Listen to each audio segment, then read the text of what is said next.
من میخوام اینجا یک نقطه نه اونقدر بگیم جزئی است در یک مسئله، یک موضوع در اینجا بگذارم و از این نقطه صحبت کنیم تا کدام برادرای تازه داخل شدن. امروز من یک مقاله را خواندم از طرف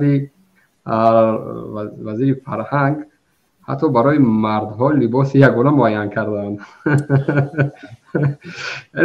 نظر شما در همین شب و روزی که خب قضیه بدخشان معلوم، قضیه مرز ما معلوم، و آیا برای مردها هم لباس یگانه یعنی یک چیزی مهم است که باید مردهای ما حتما کرتا و ازار داشته باشند و که مردم ما هم قبول نگه اخبار همه کرتا و ازار بپوشند دوغری کرده. خب بیا یک سوال در مسئله لباس که گبرد. یک سوال، شما خصوصا برادرهایی در اروپا قرار دارین یا که اینجا برادر احمد است در امریکا، از زیاد کشورها هستین، خب در همون کشورهایی که شما قرار دارین همین چیزها هست یا که نه که باید همه یک رنگ باشن، همه یک لباس باشه؟ در مکتب است، نمیدونم در پارلمان است، در کدام انشاءات دیگر باشد، هست همین چیزی که نه؟ این چیزی یک نمونه دیکتاتوری، یک نمونه کمونیستی، یک رنگی ناتسیستی، فاشیستی، همو فاشیزم هم همه پروپاگانداش همه بود یک رنگی و تا حتی لباس هم کردار میشنن که یک لباسی باشه. در غرب این چیز در عقل آدم راست نمیاد که حکومت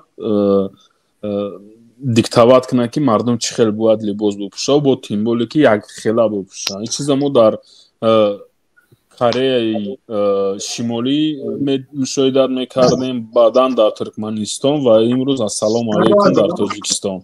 مثال در امریکا یا که برادر احمد شما که در امریکا قرار دارین، خب دیگر فهمو است که یکم نمیدونم چی است، تیم های خب فوتبال هستن، ورزشی هستن که یک رنگ است، خب لباسشون معلوم است. از این بیرون در یگان مکتب، یونیورسیته، نمیدونم پارلمان، خب کدام زواد و فابریکه و چیزا باشه هست که باید همه یگان درس کد باشه، یعنی همه یک رنگ نه باشه.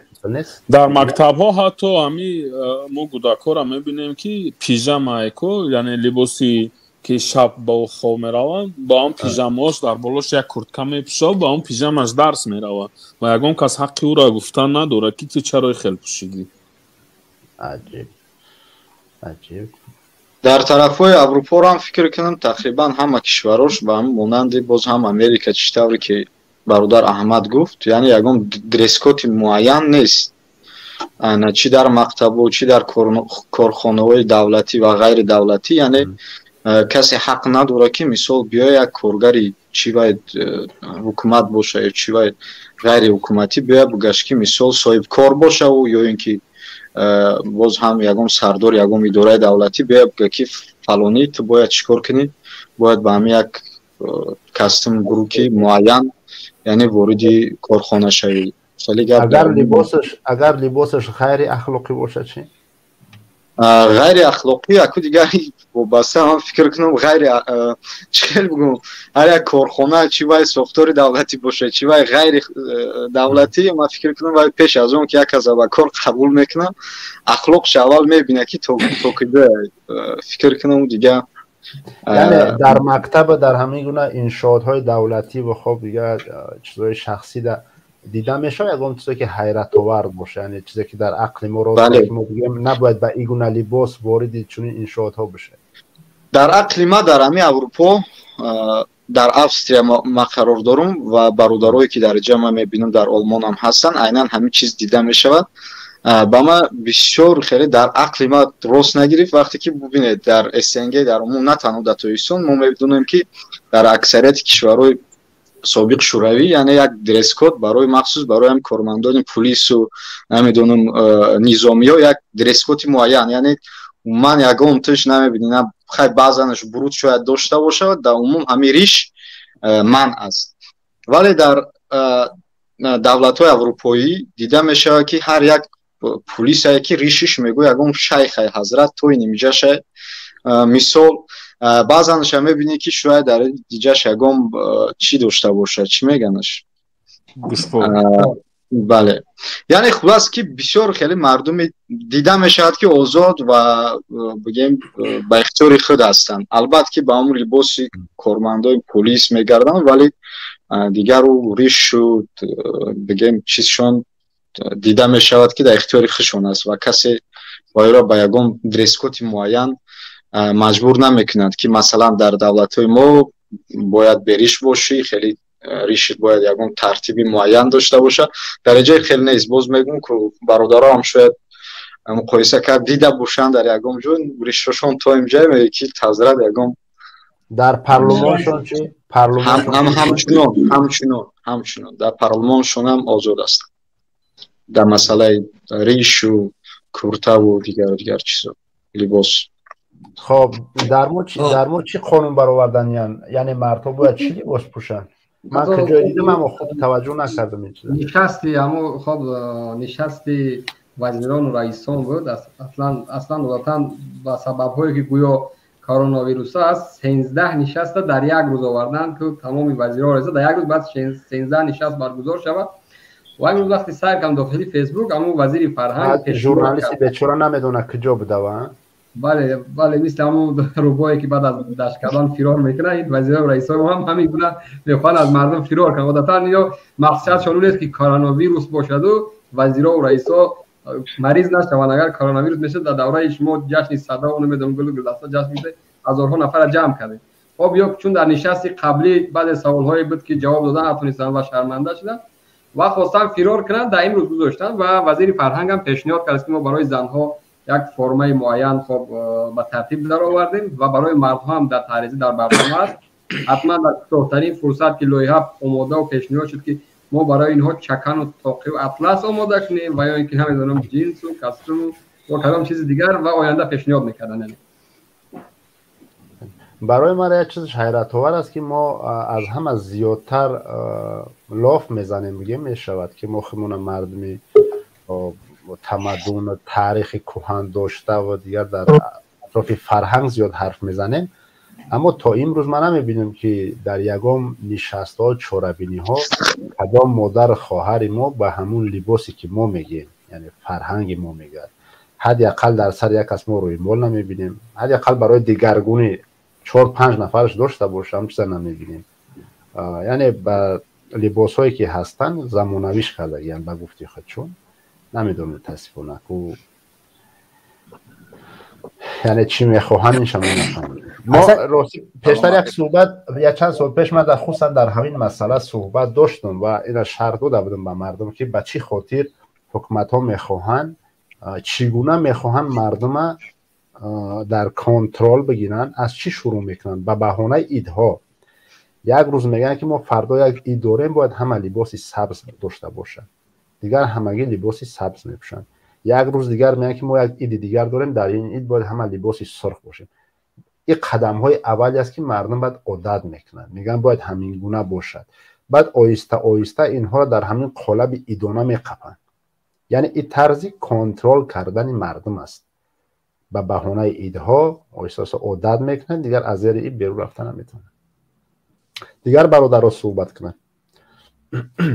او اصلا در عموم طبق همون قانون‌های بین‌المللی و یا اینکه دولت داری یک کشور حق اون را دارد که یک نمود لباس را معین نگه بلکه معین کنه که لباس فرهنگی موچیست و به مردم مشورت بده که این چیز بهتر خوبتر است و از همون نفرایی که این قانون قبول میکنن یا که مشورت میدن خود اونها میپوشن. این چیز معمولی است، میشه یک کار انجام بدن. اما در یک دولت دموکراتی اجبار کردن بعد از چنین مشورت بدتر است. حالا ما همین لباس زنان را نگاه کنیم، وقتی که لباس زنان معین شد این هم چون یک قانونی نبود که باید چنین بشه، یک مشورتی بود. اما در پروسس یعنی در عمل این چیز دیگر شد. دیدیم که مجبور میکنن کمیته زنان نزد حکومت جمهوری تاجیکستان اینا اومدن مثلا کمیته ورزش و حتی از همین چی دین هم حتی کوشش تلاش کردن که مجبور کنن اجبار کنن این تطبیق شود در مکتب ها را هم در خیلی مکتب ها را که معین کردن، ولی در جامعه بیشتر در اون بازارها و در جوهر جمعیتی ما دیدیم که کار خیلی سخت گرفته شد. اما برای مکتب ها معین کردن، بله قانون قبول کردن، یعنی برای جمعیت میتونن مشورت کنن. مشکل در برادر باید که او کسانی که آیا امروز از همون فرهنگ گپ میزنن آیا خودشون طلبات همون فرهنگ ملی را جوابگو هستن؟ گپ سر این است که برای ما یک وزیر، یک رئیس، یک نمیدونم رئیس قانونگذار، هر کسی که هستن یک بار بیان در روبروی دوربین با مردم صحبت کنن، سیکه و صورتشون، اخلاقشون، رفتارشون، کردارشون آیا به یک شخص فرهنگی که دعوا از فرهنگ میزنن جوابگو هست؟ بحث سر این است. بچه‌ها کامنت دارن که شما دیگه کار ندارین یک موضوعی را بحث میکنین غیبت میکنین. مشکلی ما اساسی در این است که یک نفری که نه فرهنگ داره، یک نفری که اصلا از فرهنگ بوی نمیبره در تاجیکستان میخواد دعوای فرهنگ داره. مثل همون باز هم میگم قربقایی که در برابر اسب نل زدن گفت منم اسب نل بزنم، مثل همین چیز است. یک سوال پیدا شد که برادر سلمان ببینید ما مشاهده میکنیم مثال در مردم کافکاس، در بعضی کشورهای عربی افریقایی که چی مردها چی زنها همون لباسی ملی خود نگاه داشتن. خب در زیاد همون انشاءات هایی که گفتیم جلسه هایی که میگذرد به همون لباس های ملی خودشون معرفی میکنن. یک سوال میخوام برادر احمد به همین سوال جواب بده. این اگر ما همچون خب یک مردمی که فرهنگ دوستدار و فرهنگدار خوب بگیم و لباس ملی رو تبلیغ میکنیم، اینا بیزا مردهای ما خب زنها را فهمیدیم با چی یعنی چه لباس ملی امروز گفتن برای زنهای ما همشه درس کد پیشنهاد کردن، مردها چی میپوشن؟ همون لباس مردها چی است؟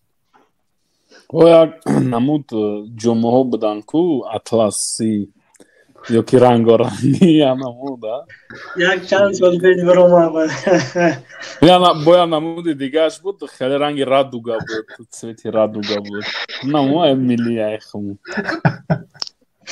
خوب میشید وزیر ما از سر میکردن چون هم خیلی جمعه میپوشیدن میومدن وارد میشیدن. من دارم که از پارلمان شروع کنن همون فرهنگ از پارلمان اصلا ما هیچ قابلیت ندارن واقعا همین فرهنگ معرفی کردن.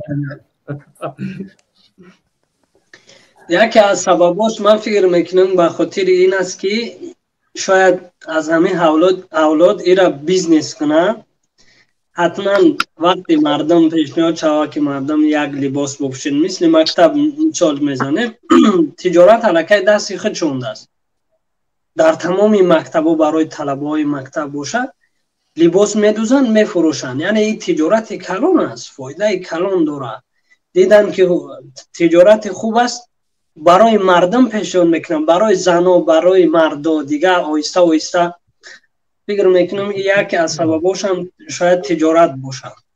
اگر اونها با تجارت داشته باشن امروز در تاجیکستان و در دوشنبه هر یک صاحبکار تجارت‌های بزرگ ساخته هستن یک هفته پس میرن میگیرن چون نیاز به این نداره. مشکلی در این است که دیگر پروگرام ندارن، برنامه اصلی ندارن که چیکار باید بکنن. واقعا برای مردم بگن که آقا برای مردها داره لباس میپوشونه اینا کار کردیم. اینا لباس هستم لباس بوناگه که همی در اروپا و هم فرهنگ تاجیکی را گم کردگیم، نمو هم قطیم فرهنگ و وردگی